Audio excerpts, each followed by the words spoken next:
pakai uang ini aja dulu. Gak apa-apa nih mas. Mas ikhlas. Alah, nggak jadi soal itu mas. Tuh tukang bensinnya ada di depannya. Terima kasih ya mas. Assalamualaikum warahmatullahi wabarakatuh. Saudaraku sekalian, seperti yang telah kita saksikan, adegan dalam cuplikan sebelumnya pasti sudah sangat familiar dalam hidup kita, baik terjadi di lingkungan sekitar kita maupun kita mengalaminya sendiri. Kata ikhlas seringkali dikaitkan saat kita melakukan sesuatu.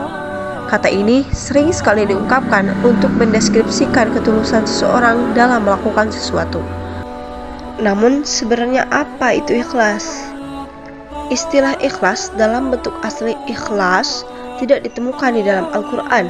Namun ayat-ayat yang menyebutkan atau mendefinisikan ikhlas, baik yang dijelaskan dengan derivasi kata khalaso sebagai akar kata ikhlas, ataupun melalui kata-kata yang sepadan maknanya dengan ikhlas, tentu ada.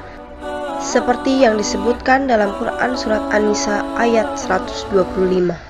وَمَنْ أَحْسَنُ دِينًا مِّمَّنْ أَسْلَمَ وَجْهَهُ لِلَّهِ وَهُوَ مُحْسِنٌ وَاتَّبَعَ مِلَّةَ إِبْرَاهِيمَ حَنِيفًا وَاتَّخَذَ اللَّهُ إِبْرَاهِيمَ خَلِيلًا. Dan siapakah yang lebih baik agamanya daripada orang yang dengan ikhlas berserah diri kepada Allah sedang dia mengerjakan kebaikan dan mengikuti agama Ibrahim yang lurus, dan Allah telah memilih Ibrahim menjadi kesayangannya. Ayat ini menyampaikan konteks ikhlas melalui term aslama wajhahu lillah. Ibnu Katsir menafsirkan bahwa yang dimaksud dengan ikhlas yakni amal perbuatannya didasari oleh iman dan mengharapkan pahala serta ridhonya. Ditafsirkan pula dalam ayat ini bahwa amal yang ikhlas ialah amal yang dilakukan karena Allah, dan amal yang benar ialah amal yang mengikuti ketentuan syariat. Keduanya ini saling berkaitan erat. Maka manakala salah satu dari kedua syarat ini tidak dipenuhi oleh suatu amal, amal baik tersebut dianggap tidak sah bila tidak dilandasi oleh ikhlas. Dengan kata lain, pelakunya adalah munafik, yaitu orang-orang yang suka pamer atau riya.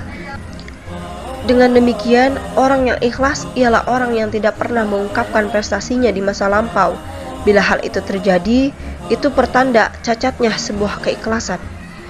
Banyak contoh kasus yang sering terjadi di sekitar kita. Contohnya seperti seseorang yang mengatakan, "Saya ikhlas kok membantu dia," atau "Andai dulu saya tidak membantu kamu, maka kamu tidak akan sesukses ini." Perbuatan-perbuatan tersebut tidak bernilai ibadah dan tidak bisa dikatakan ikhlas, sebab ikhlas merupakan urusan antara manusia dengan Allah. Bila hal itu disebutkan untuk mendapatkan pengakuan dari orang lain, maka hal tersebut sudah termasuk kepada perbuatan riya. Terdapat contoh jelas yang Allah ingin sampaikan kepada manusia mengenai ikhlas, yakni melalui penamaan surat Al-Ikhlas. Berbeda dengan surat lain yang penamaannya diambil dari kata yang kerap muncul dalam surat tersebut, surat ini tidak sama sekali mencantumkan kata ikhlas. Hal ini tidak lain adalah untuk mengajarkan tentang prinsip ikhlas. Begitu pula dengan hakikat ikhlas yang tidak perlu diperlihatkan.